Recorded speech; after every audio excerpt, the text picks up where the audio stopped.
Life is full of both challenging and beautiful moments, and the stories we tell of those times in our lives bring an opportunity to bring such encouragement and hope to those who hear them. The saying goes that we are amazed at people's achievements, but we really connect with people on their vulnerabilities. We have sat around so many tables and heard the most incredible stories of people's perseverance and victory, and our hope is that you would be encouraged on your journey as we broadcast them. This is a place where everybody's story matters. Welcome to the Journey Podcast.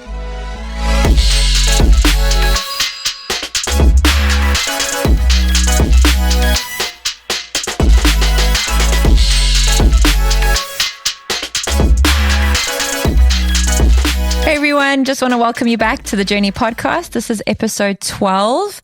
And I actually didn't tell you this, but before we started this podcast, this is Samantha, by the way, we said to each other, if we start this podcast, we need to get Samantha onto this podcast, because the story of Violet, who's her daughter, and actually you're 32 weeks pregnant now. Yep. With another little girl. Mm-hmm. But the story of Violet is so beautiful. And I just know that those who listen today are going to be so touched by the story. So thank you. You came all the way from St. Augustine in rush hour traffic. Yeah. Thank you so much. Yeah, thanks for having she's me. The daughter of Jerry and Maria, who are on the eldership at our church. And everyone loves Jerry and Maria. They have hearts of gold. And so you are offspring of good people. I am. I'm number 3. Yeah. Of 4. So cool. Yeah. And I'm also one of 4. So that's so 4 cool. girls. Yeah. So I thought maybe we could just kind of, because I always think it's nice to give people some context, but maybe just like where you grew up and siblings and all of that, and what you maybe thought you would do with your life, what you ended up doing with your life. And then we can get into Violet's story. Okay. Well, I grew up on a farm. My dad's a farmer. Mm-hmm. One of 4 girls, number 3, like I said, and just had what I think was a very easygoing childhood, a lot of outdoor time. To this day, I still love the outdoors, although not right now in the middle of summer when I'm pregnant. But summer in Florida, being pregnant must be... It's really tough to get outside and be in the heat, but I love getting my hands in the dirt to this day. I actually later on ended up going to school for agriculture and environmental science. Yeah.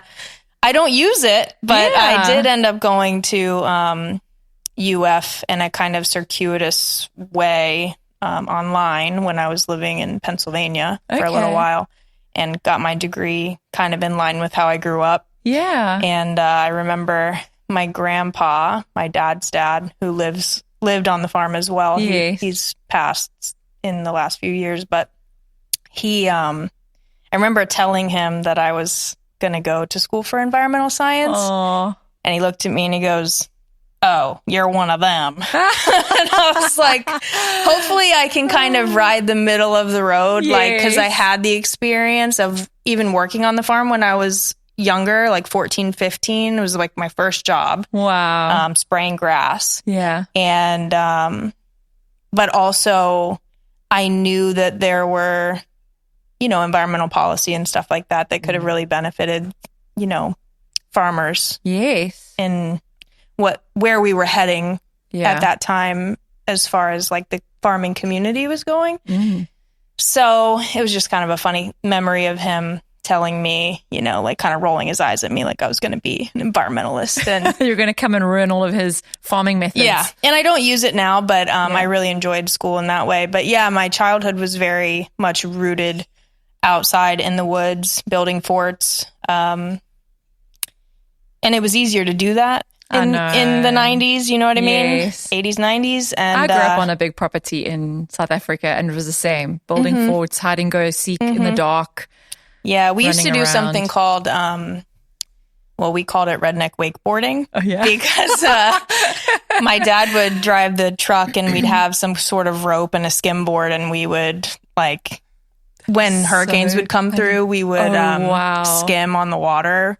Your behind mom the truck. actually said that she used to pray for you guys. She never knew what you guys got up to There's with no your dad. way. There's no way she could have. Yeah. There's no way she could have. No, because I think she would have put an end to it, most likely, being Probably. a mom with a big heart. Probably. And we thought that we were like so like slick, you know, as kids. We had four-wheelers and stuff, and we weren't allowed to spin donuts and all of that. But we would go and spin donuts in the roads, you know, like the through roads on the farm, thinking nobody would ever know because we were like way in the back of the farm. Not thinking that we were leaving all these tracks and like where your dad goes all the time. Yeah. And he would come back and be like, I know what you guys did, you know. And he would probably join you if he could. Probably, yeah. We did some silly things. Like my grandma had, it was actually like I don't know who she was, let's be honest. But she had a Cadillac that somehow ended up on the farm, and we had a lot of cousins, and we would end up in there with big, like, astronaut-looking helmets from four-wheeling in the Cadillac, just driving around the farm and just causing nonsense. And so that was kind of like that's so childhood. Fun. Those are the good old days. Yeah, and plays and a lot of cousin get-togethers and stuff like that. Everybody kind of convened. Yeah, at you the guys farm. have a large family that still live in the area, which is such a blessing. I think now everybody is back. Wow. I think everybody is back now. Me and my oldest sister moved away for a while. I think one of my cousins moved away for a while, but for the most part, everybody's kind of like back within 2 hours of each other. So, and you married to Chris, who is such a gentle soul. I know your mom and dad speak so highly of him. Yeah, he is a very gentle soul. That is a good way to describe him. Oh. He's funny behind closed doors, but a lot of times, you know, out in the forefront, you kind of get the quieter version of him. But yeah, he's a riot to me. It's actually the man that he is at home is the most important, actually. So I'm sure that's been a great help just in all that you guys have walked through, to have a friend and someone that you can laugh with. And yeah, he's definitely the type of person that keeps things light and airy. Yeah. So we have kind of a lot of heavy things that go on in life. So it's really nice to have that balance between us that we every day is like a riot, honestly. Like we're just laughing about nonsense a lot of the time. Even the situation that we go through on a daily basis becomes just something funny out of it, you know? It's so good that you guys can do that. Yeah. And that's something that I almost like learned from him. Like I had come from a situation prior to him that was like very stoic and like serious, and he kind of brought that back out of me, which was because you're a lot like your dad. And I mean, I know you now, and you were even saying before, like you just love people and you love chatting with people, and it's just I am a lot like my dad. That's really special that he's been able to do that. Yeah, he definitely brought that kind of back out in me. And I know that motherhood has been something that you've really desired in your life. And so let's just speak about beautiful Violet and her story. Where to begin? Yeah. I mean, I feel like I forgot to mention, because this is really important. You have written some really good children's books prior to Violet. I did. Yes.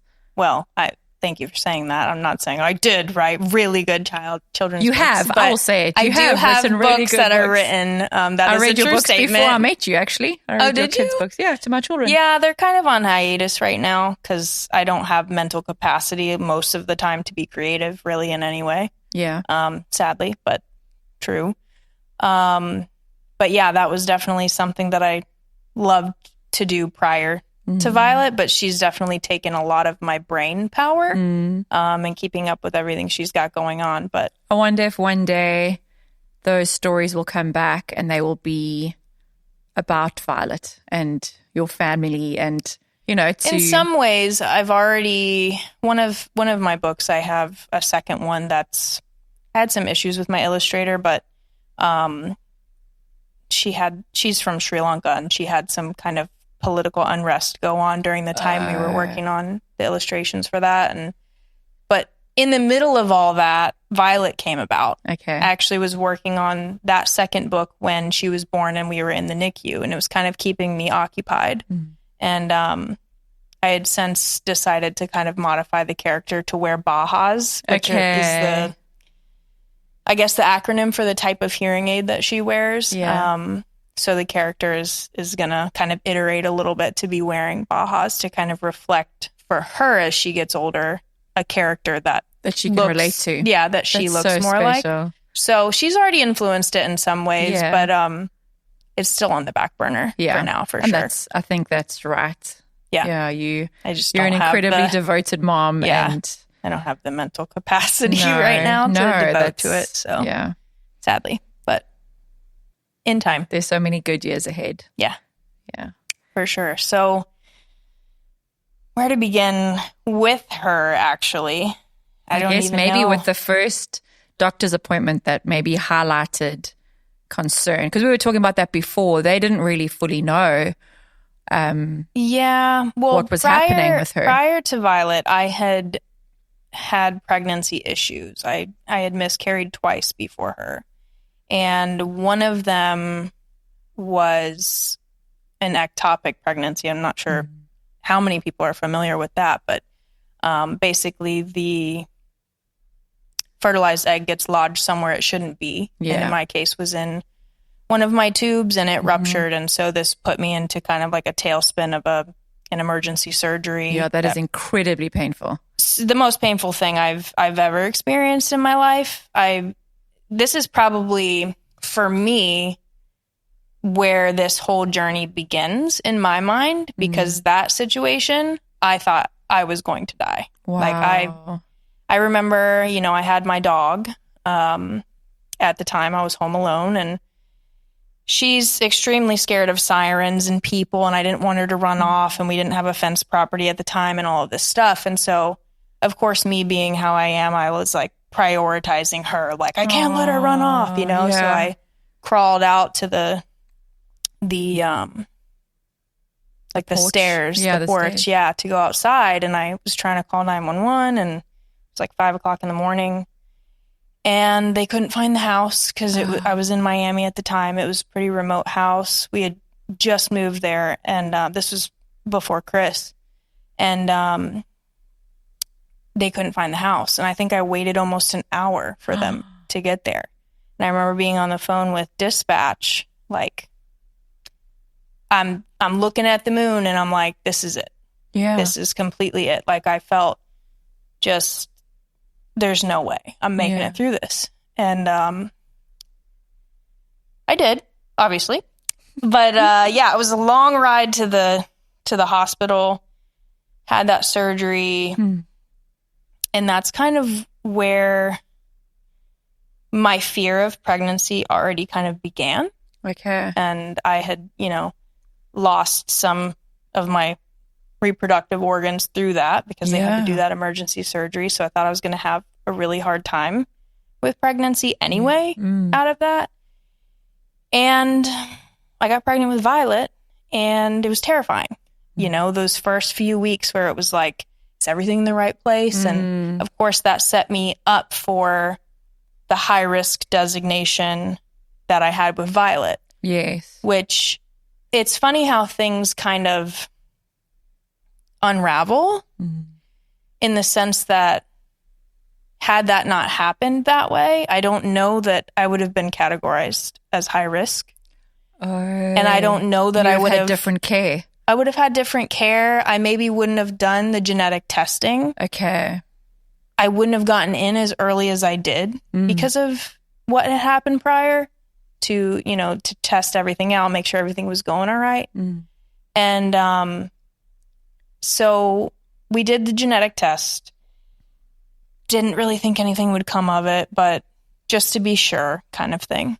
And it came back that she was flagged as positive for Turner syndrome. Okay. I remember that because we were all praying. Yeah, it was like something I'd never heard of. I, being like the research type of brain that I am, the list of syndromes that were tested for, I had searched them all up to see, like, what are all these about? What could it possibly be that they're looking for? And so I knew Turner syndrome had to do with, like, only females can have Turner syndrome. So when they told us, Chris and I in the room, I remember the only thing that I could think was, so it's a girl? Yeah. You know? And I was so excited because it's a gender reveal party. Yeah. And the guy was like, oh, yeah, it's a girl. And I'm like, that's what I kind of was like most excited about. Because in no way, shape, or form, you know, had Chris and I ever had the thought of terminating any pregnancy. No. You know. Yeah. Regardless of what was going on. I think it's just to be prepared. It's like when you have those tests, it's like just so that when the baby arrives, you can best take care of them. That was definitely my take on it. But the doctor at the time, the one that had given us that information, wasn't our normal doctor. Okay. I had never met him prior to that. And he was like trying to encourage us to not terminate. So it sounded to me like people do use it for that reason, because he was like imploring us, like, you know, these people can lead normal lives and da-da-da-da. Wow. And I'm like, yeah, this is not a question. Yeah. Like, we're not even on that wavelength whatsoever. And so then that kind of that sent us into like this kind of spiral into a different type of care, I guess. I think that was around 15 weeks that we got the results back for her. Okay. And so then we got transferred to a specialist, maternal fetal medicine up at Shands in Jacksonville, to kind of monitor her from there. And they couldn't find anything. I mean, they looked for all these different markers on ultrasound, and they could never really find anything except for her jaw being... I can't even say at the time that they designated it as small. They just kept saying, well, we can't visualize it. We can't visualize it. Yeah. Maybe it's her position. Maybe she's... And how often would you have to go in for checkups? Because I mean, Jacksonville's like an hour and a while. I don't even remember. I don't remember. Yeah. All a blur now. I don't remember. But funny and cool side note, the ultrasound tech up there lives in this area. Oh, wow. And we went to... the dance recital recently. Is it Flagler School of Dance? Yes. Yeah. We went to that because two of my nieces were in it. And she like saw us and she was like, oh my gosh, it's Violet. I scanned you. Do you remember me? Of course, we had so many like interventions that I didn't remember her right off the bat. But I was like, it was coming back to me and I was like, oh my gosh. All the way up in Jacksonville, like, and now you're seeing this baby that you scanned. Yeah. That's been through all of these things, and it was a really cool moment. Wow. Just as a side note, but yeah. It's probably so nice for her, because I'm sure people who work in those kind of situations don't always see the babies years later, because you know, you're just doing your job and the world is there's so many people. Especially being like working so far away from where you live. What's the chances? Yeah, that was very bizarre and very cool to see her, and for her to be able to see Violet. Violet was just like a little terror, honestly, when we were at the recital, just running up and down the aisle and being crazy. But that was a really cool moment. Yeah. Like, a lot of people intervened in her life, even from that point on. But I don't remember how often we were going. Okay. It felt like a lot. Yeah, I'm sure it was. It did. It felt like a lot. But and was it a healthy pregnancy? I mean, I know you ended up giving birth at 32 weeks. Yes. And in hindsight, I think if they had known more clearly what she was dealing with, they probably could have predicted a little better. And yeah, I think it was just a giant question mark because of the fact that she had the Turner syndrome. It's not a diagnosis at that point, but like it was flagged as a possibility, as a positive, some genetic marker. But came then up nothing positive, was confirmed with. But they couldn't see anything, any of the normal stuff. So I always tend to look at that as like, no, she didn't have Turner syndrome, but that genetic test got us in a place that she needed to be, I firmly believe, where they could intervene and save her life at birth. Because had we been at the other hospital, I don't know that would have been the same outcome. Wow. I don't know that it would have happened that way. And I don't know if that's like something that your brain does to sort of rationalize what goes on, but I definitely felt like even though it was a false positive for that syndrome, like we ended up where we needed to be for that birth. Yes. And because she needed a lot of intervention right at birth. Yeah. So you gave birth at 32 weeks. Yeah.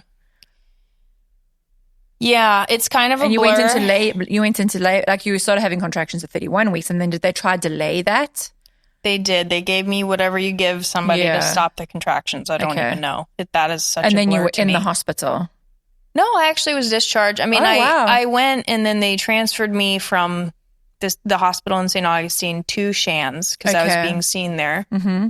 And I was in triage or something, and they checked everything out. They gave me a steroid shot for her lungs because she was underdeveloped. Yeah. And then gave me whatever they give to stop the contractions. They told me to go home and rest. Mm-hmm. Like, don't do anything too strenuous. And of course, not very good at that.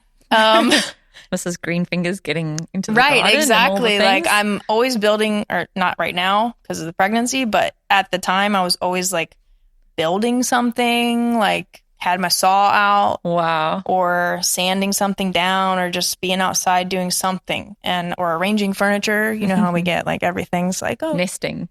Yeah, nesting, really. And I could have done a better job at resting, but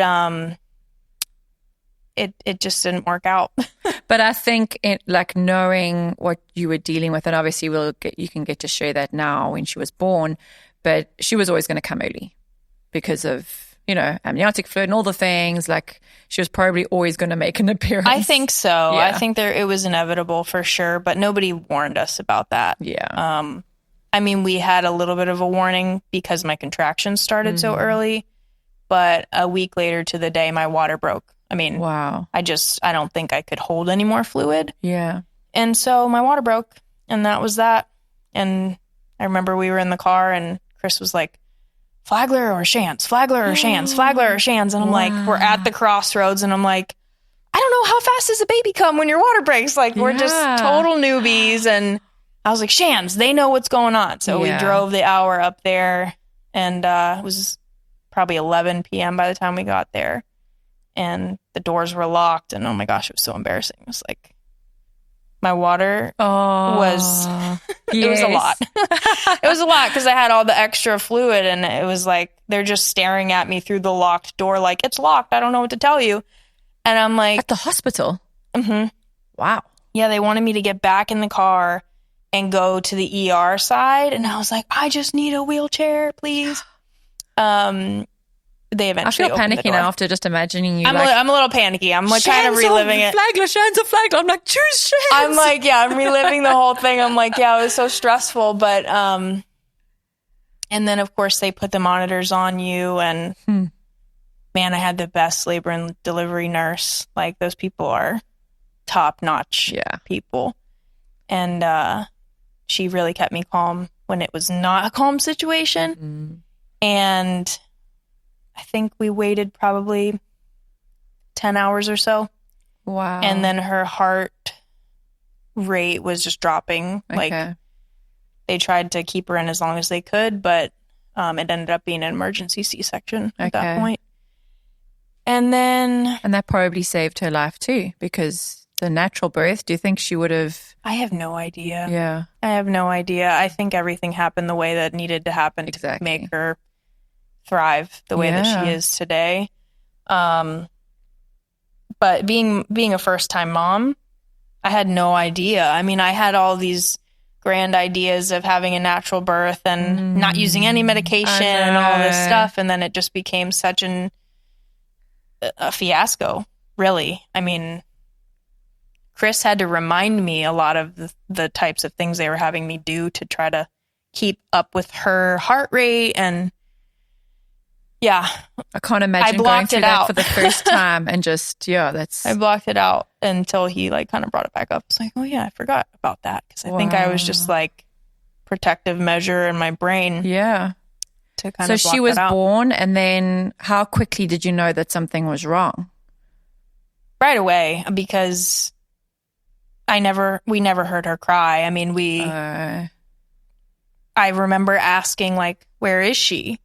Because, like, you know, I'm in theater, right? They're getting her out. Can feel everything going on, like tugging and everything. And then it's like, you don't hear where are all the anything. doctors? Where's the baby? Like, everybody disappeared except for who was like up here at my head, and Chris, obviously. And so right away we knew something was going on. And then they had asked Chris to come out. And I mean, it's happening in the blink of an eye. Like, you're like, okay, well, like, I'm laying on the table. I haven't even been stitched up yet. And Chris is now gone. Wow. And he's the one that actually came back in. He had a picture of her, and he just said that they said they're working on her. And had no idea what that even meant at the time. But I just knew that, like, she's not with us. So what's going on? And mind you, like, thinking back, we didn't see any issues on ultrasound other than her jaw potentially being small. So we thought it was maybe just the gestation that she was, like, being so early. Yes, like getting her in an incubator. And Maybe it was just like a complication of being in a preterm, a preemie. And I couldn't say how long it was before anybody came in and said what was going on. But long enough to feel like, okay, I need an answer. I need to know what's going on. And I don't remember what happened, honestly. Like, I don't remember who came in, when they came in, what they said when they came in. I remember just seeing the picture of her and thinking she was so tiny. Yeah. And it was a picture of them kind of suctioning her out like you would with any other normal baby at even full-term gestation, like, you know, getting all the mucus out and everything. And yeah, it's kind of a blur. Yeah. It's kind of a blur from that point on. And they were doing, I mean, at that point, they would have discovered that because her nasal cavity was it completely closed up? Okay. And her ear canals too. Yeah. So she has ear canals, but they're closed from the outside. We actually don't know. Oh, interesting. We actually don't know. Okay. That's kind of not a priority. Yes. Compared to everything else. Yeah. And never really was. That's not something that anybody told us. I remember seeing that myself. Okay. I think maybe I came to an assumption because she wears that little band on her head and is able to hear. So maybe someone had an assumption, or I assumed that maybe it's all the hardware's there. It's just a case of that the canal hasn't been opened, like from the outside. Yes. Like, she definitely doesn't have ear canals, but I don't know, and we don't know, like, the extent of that. We don't know if it's just like an issue of, like, having extra tissue over the outside, or if it's all the way through the canal, if there's bone in the canal, like if it's fused completely. We don't really know, and we haven't scanned it to know, and it's not really relevant. But like you said, I mean, that's really not... It's the least of was our the worries. nasal cavity like the first thing that you had to try and address because of drinking and breathing and all of that? The nasal, so that very first picture of her actually is them trying to suction out her nose because she wasn't breathing. They had to resuscitate her, and I'm fairly certain they didn't know why. So they were trying to pass catheters through her nasal passage. And it wouldn't go. And it wouldn't go through. And so at some point during that, probably what felt like a long time, but probably was only like seconds to minutes. Yeah. I think 3 different people attempted to intubate her, and she was just so small. Her jaw was so small, they couldn't get a tube in for her to breathe. So they did. The 3rd or 4th person ended up being able to get it in. Okay. And we never saw her. Like, we saw her for the first time after I had been taken out of theater into my room. They had her stabilized in the I say that I didn't see her. Chris was able to see her and take those pictures, but I didn't see her until I was in recovery in a different room, and they wheeled her in the incubator, and she was completely covered in wires and tubing, and I couldn't even see her. I mean, I can't think imagine what that was like. I think I could see like this part of her and like her leg. Oh, I actually remember seeing little pictures, and she had something on her foot, like, or on her ankle, like obviously like a monitor or something. Oh, so many things. Yeah, so many things. She had IVs. Tiny little legs. She had her endotracheal tube is what they call it, and so that was like her face was so tiny, and with the bar that goes across and all the tape, I mean, her face was just so covered you couldn't really see. And the way she was laying, and the way I had to lay because I was in recovery. Yeah, you were recovering yourself. I remember I barely held her hand. Oh. And then they took her. They took her and they transferred her to Wolfson's. So she left to a different hospital, and I had to stay at Shands for a couple of days to recover. And that was horrible. Yeah. Horrible. I was like, can you just charge me and send me, and then I'll just like readmit somewhere else or what?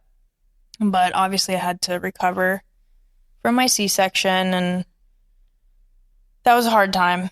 And then did Chris, was he able to go with her, or how he must have felt so torn between Violet and you? Like your kid is sitting in one area. I would imagine,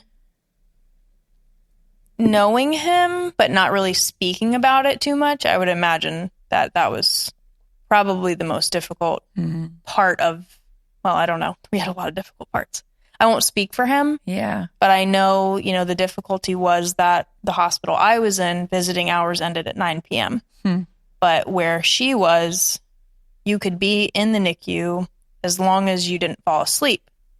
So he tried to really hold out as long as he could, stay awake with her, and which would usually end up being past 9 p.m. So then he had to sleep in the truck, and then he'd wake up after a few hours, go back in and see her, make sure she was okay. And that went on for about 2 days. Wow. Yeah, which is, in hindsight, isn't that long. But but I mean, you guys were coming in, you weren't expecting to have to deal with all of that. Like every new parent, like the shock of just being a parent to a child that doesn't have all these incredible needs. Yeah. It's so shocking as it is. And then... That's the best way to put it. I mean, you just don't even know what you don't know. No. You don't even know that exists, like that scenario. Yeah. I mean, of course you see people go through things, but it just doesn't land on your radar at all until you're there. And even with what she had going on in our, special monitoring and all that, it just doesn't dawn on you that could be the next step. So that was that. And then I got discharged and was right up there with Chris and doing the stay up as long as we can. And where were you guys staying then? I hope that you were not sleeping in the truck.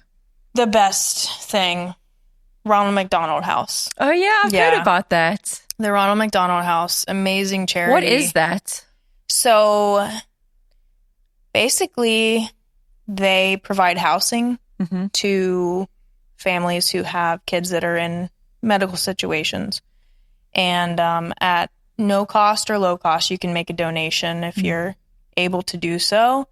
But if not, they will house you for free for as long as your child is in the hospital. That's an incredible charity. Yes, we stayed there for 3 months. Wow. Yeah. And you guys were able to, because I think he can work remotely, right? Yes. Okay. Yeah. Well, COVID had kind of been lingering at that point, and his job wasn't remote prior to that, but had since become remote because of COVID, and we were still in that window, which was a blessing in disguise for us because he could be there, But and then you also don't have to see too many people, because when you have a baby that's in the NICU, you really don't want to be sick yourself. Very true. Yeah. Yeah. Yeah. I mean, they make you scrub and everything every day, but yeah, for sure. He ended up getting COVID actually during the time that she was in the NICU for a stretch. And so the NICU there had started off as they call it a warehouse style, where you have all the isolates of the babies and you have these partitions and you don't really have privacy. Like you could sit at the end of your baby's isolate and see the next few babies down the way. And, we were there for 4 days, and then they opened a brand new tower in the hospital that was multiple stories of different levels of care for different situations for NICU babies. And we ended up moving there on day 4 of her being in the NICU. So we had our own private room, bathroom, a bed, and we stayed at Ronald McDonald House, but we kind of napped and took shifts or whatever during the day. Yeah. Wow. So that was also a blessing because we had such a long stay there, and we were able to spend a lot more time with her and be more involved in her care because we were able to be there more. And I know that you ended up being quite an advocate for her because you were doing a lot of research yourself and were discovering a lot of things and were able to just kind of help with knowing what she needed. When you're in that situation, I'll speak for myself, my type of personality and being kind of like, I love science and that's kind of how my brain is wired anyway.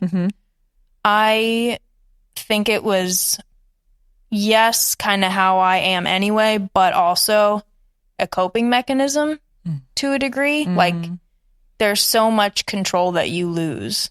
You aren't able to bond. I didn't hold her, I don't think, until week 4. You couldn't nurse her? No. Well, she couldn't. She had a tube in her mouth. Yeah.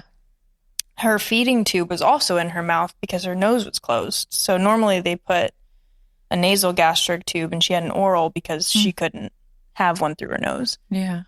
She was what, 3 pounds?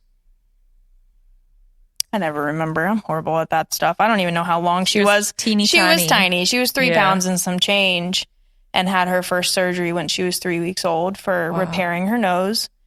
And after her surgery and recovery for a couple of days, she was able to be extubated and get the breathing tube out and get off of the ventilator.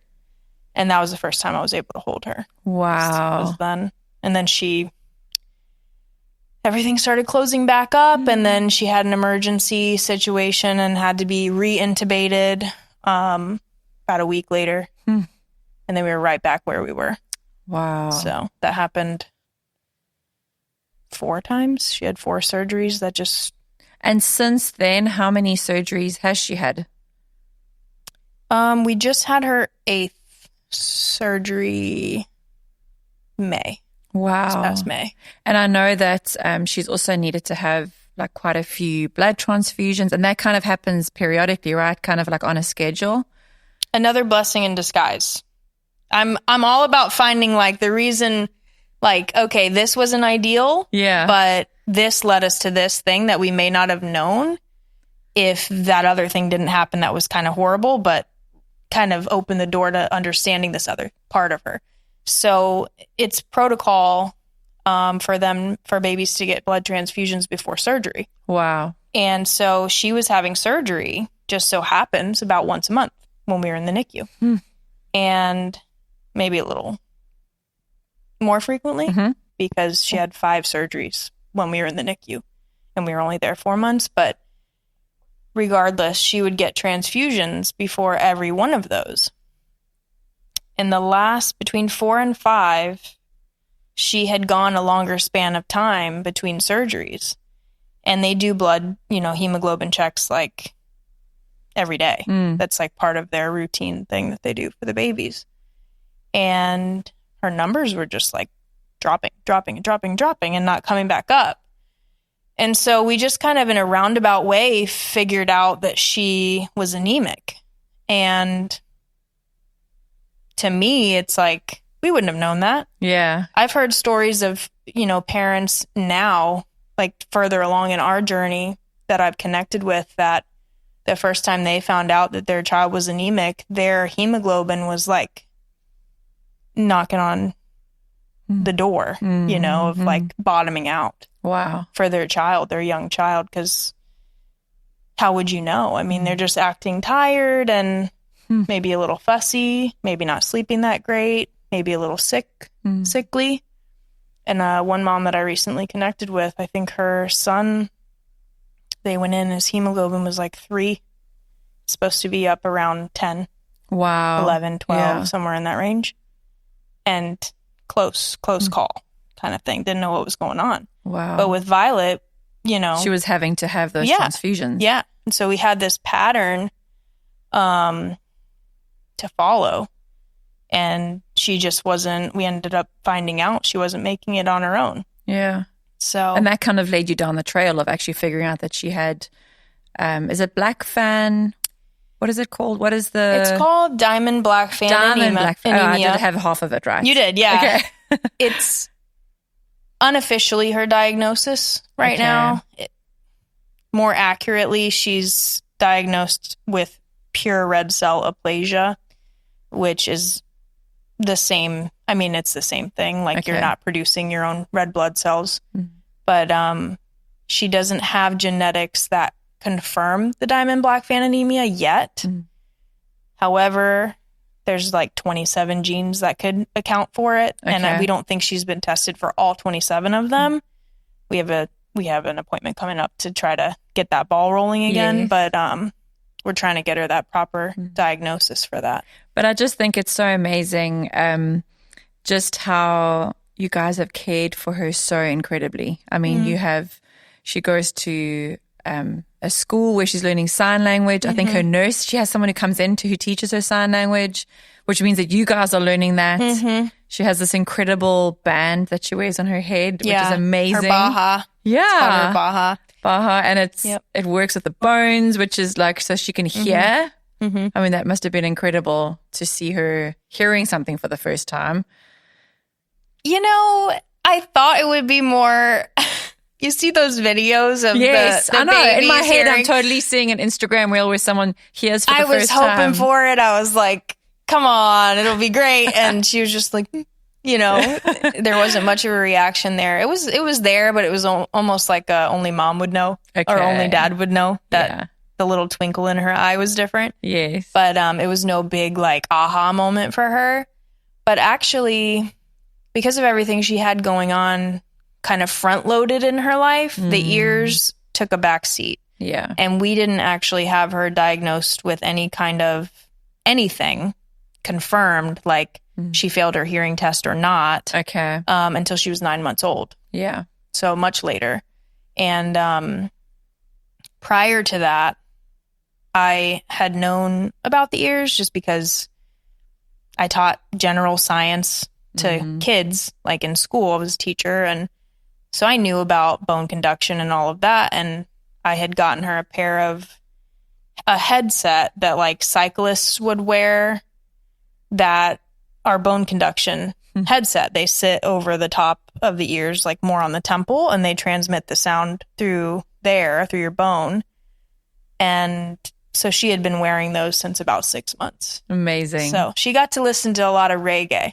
Yeah. Before anything else. I mean, I used to call, it would be hooked to the Bluetooth on my phone, and then I'd have Chris call my phone, and I would read to her through the phone so she could hear my voice. Aww. And that's kind of how we started off with that. And then she was officially, diagnosed with conductive hearing loss. And we didn't end up getting her hearing aids until after her first birthday. So it was quite a while that we were trying to just make do with the phone. I mean, you had such an abnormal first year of parenting. I mean, you had machines going in your house, and you've got, you couldn't just have a normal night's sleep.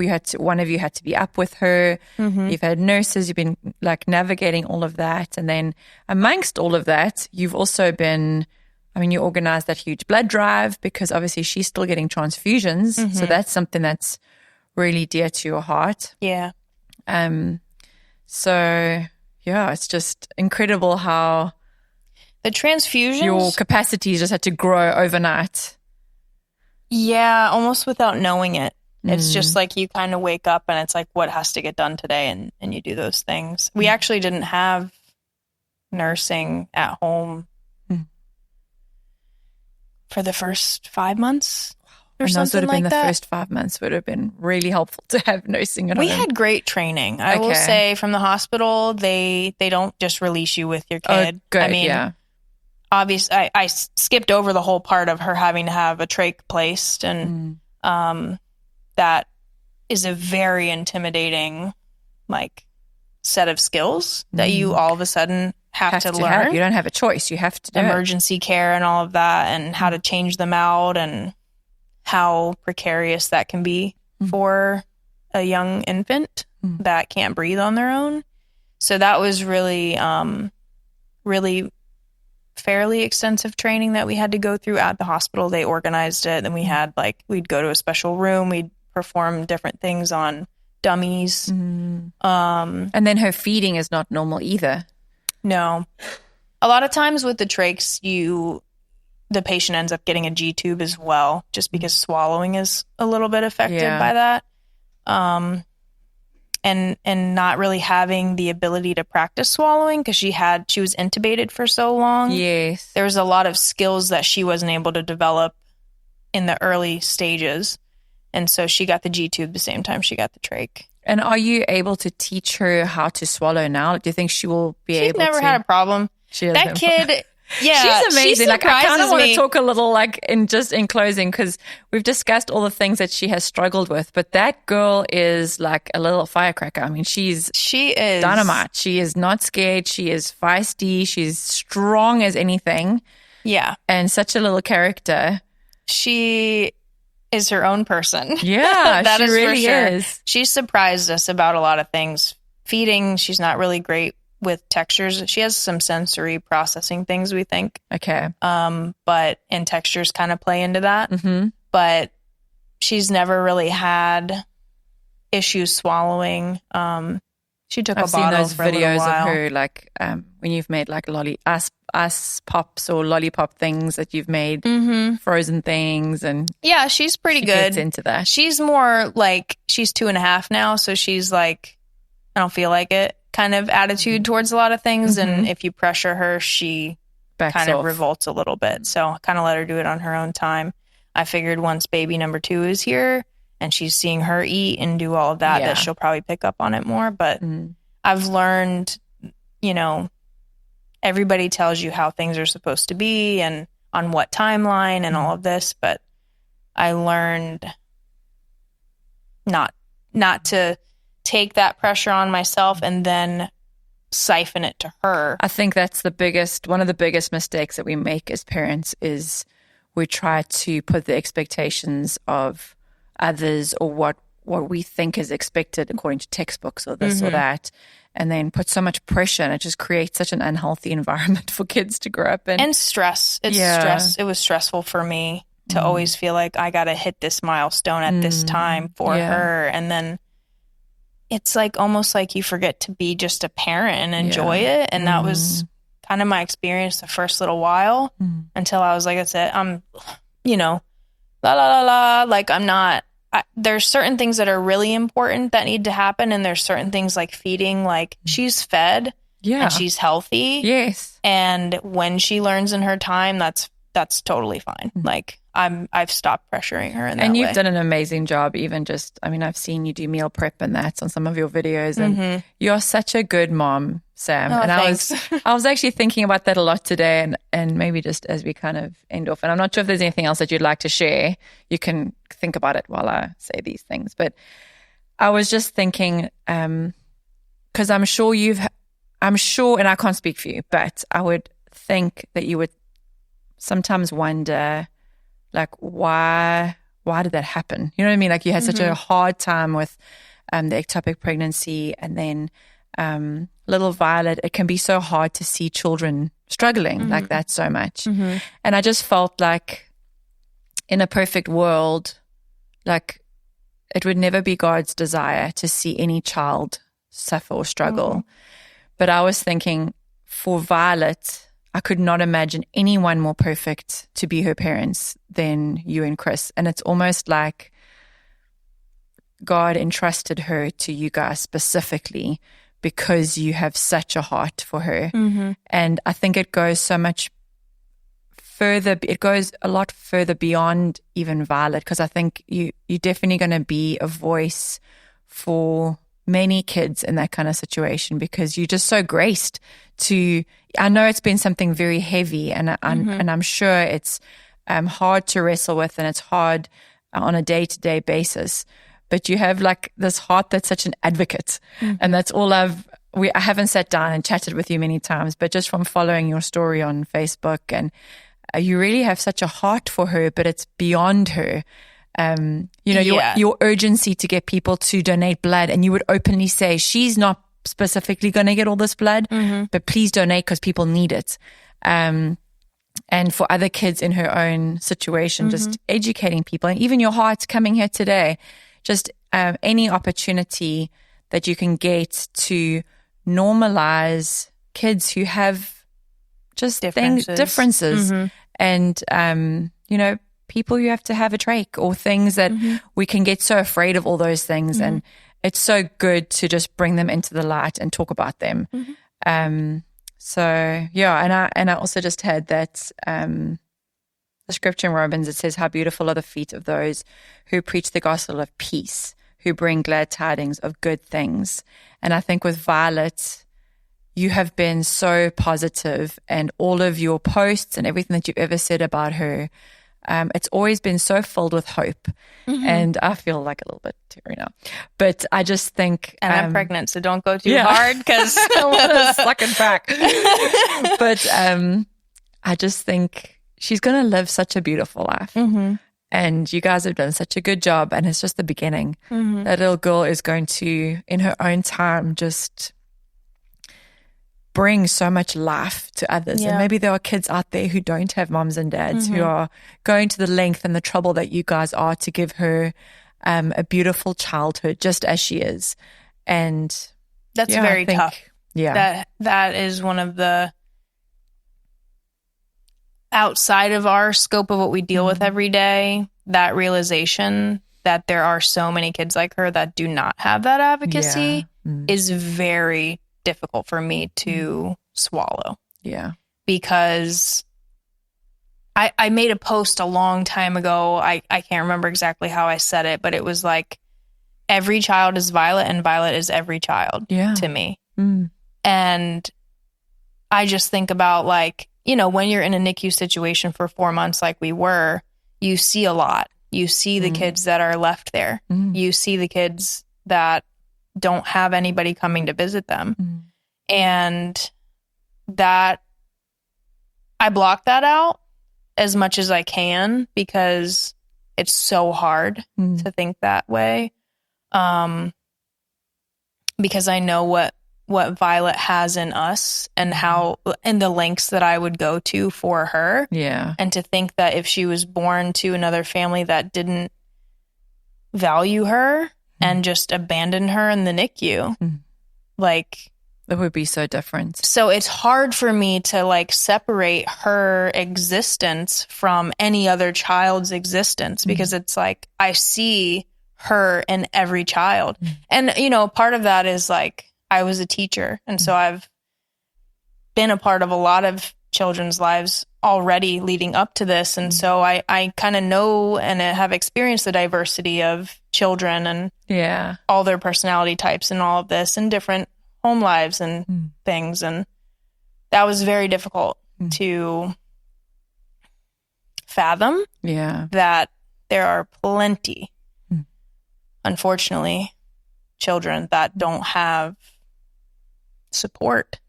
And especially kids that have differences like this, it's like, I feel like it's very easy to write them off.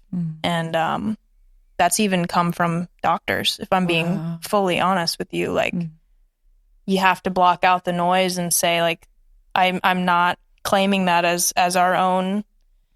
Within reason, there are some things that are, like, clear as day. Like, yes, these limitations exist and we need to overcome these. But some of them are like, I had a doctor, I'll try not to get too angry because it still angers me. I had a neurologist once tell us that she couldn't learn to be in the hearing world and the deaf world. She had to pick one or the other, and we needed to decide for her.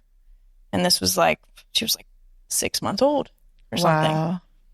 And I remember thinking, like, do you not think our brains are capable of reaching different milestones in different ways? Like, she can learn both. She can choose where she wants her life to go. Does she want bilingual, but just with a different language. He just had a totally different school of thought, and it was hard for me. I remember leaving that appointment being very disenfranchised by that particular type of practice and that school of thought of like, I have to pigeonhole her in one way of being.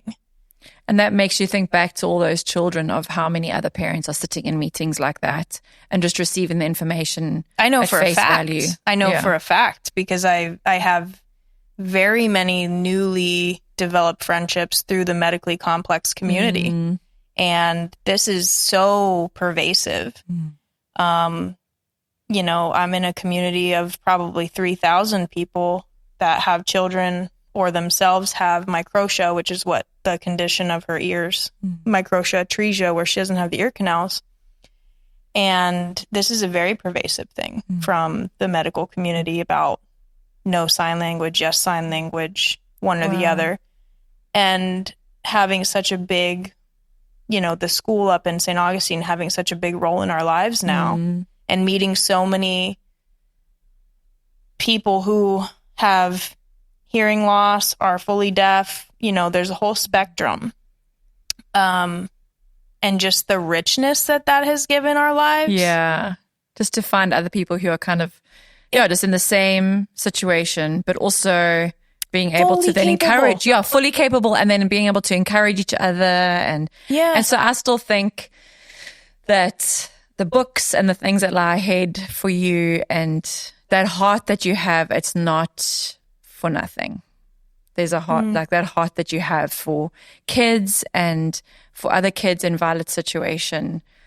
I just know that there's going to be such beauty and good things that come out of that. I don't know where it's going. Yeah. And that's okay. Right now you're raising a beautiful toddler and you're growing a baby and one day at a time. Yeah, one day at a time. But it is exciting. And I just want to say thanks for just modeling to us what it is just to love and to, you're such an amazing mom. And so, just to honor Chris as well as your husband. Yeah. And he's the silent one behind the scenes, keeping everything together. Yeah.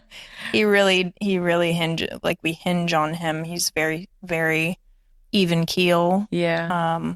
You know, I'm kind of the emotional one and I get riled up and then I'm like down and then I'm up and, you know, just keeping all this in my head and trying to relay to doctors all the time what, you know, it's a lot. Different things. But, he really keeps the laughter, the lightheartedness, the consistency, you know, just like that foundation of like rest, I guess I would say. What a blessing. He's extremely integral to like sustaining this. And that's.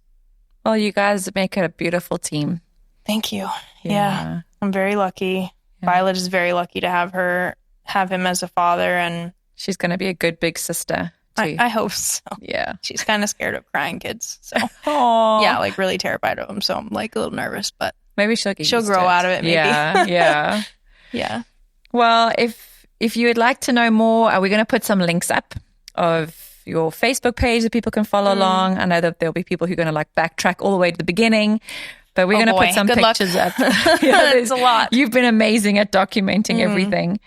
But just thank you so much. And encourage those of you who are on the fence about donating blood to donate blood, because there are lots of people, including Violet, who benefit from that. And the only way they can grow their supplies is by actual people going in and donating blood. Yes. But thank you. I love chatting with you and just hearing that whole story. Obviously, we got like snippets. Yeah. And we watched on Facebook, but just to hear your heart and just to hear it all.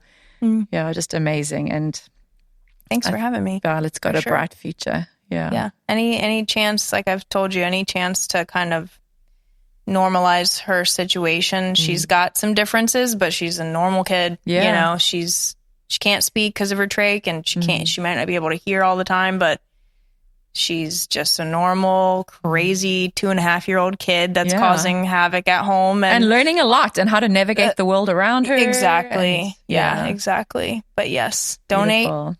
Donations are super paramount for us and all the kids that we're in the clinic with. I mean, we go to a clinic every month that is full of other kids that are kind of in similar situations, either receiving chemo infusions or blood infusions. And this is a routine part of our lives. And she would not be alive without it. She just wouldn't. Yeah. So. And when you say it like that, it puts all your fears, because I've always been really scared. I threw up the last time the doctor just drew a bit of blood for a test. Yeah. I don't know what's happened to me as I've gotten a little bit older. I'm more and more scared, but it makes you want to do those things, because you just if it's for Violet or for a child that, or for people, it's life-giving. So it is for sure. Yeah. Thank you so much. Thank you for joining us. Yeah. And I just hope that you were really encouraged by that today. And, I don't know what your situation is at home listening to this today, but just know that, there are others who are there to support you. And I know that, Samantha's story is one of many, but just so close to our hearts. So it's been really special having you here today. Thank you. Yeah. Thank you. Thank you so much for joining us today on the Journey podcast. I hope that you were encouraged and that you would have a really great week just reflecting on what we've spoken about today.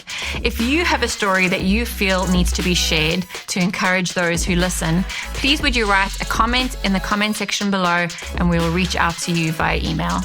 Thanks for joining us, and we look forward to the next episode of the Journey podcast next week.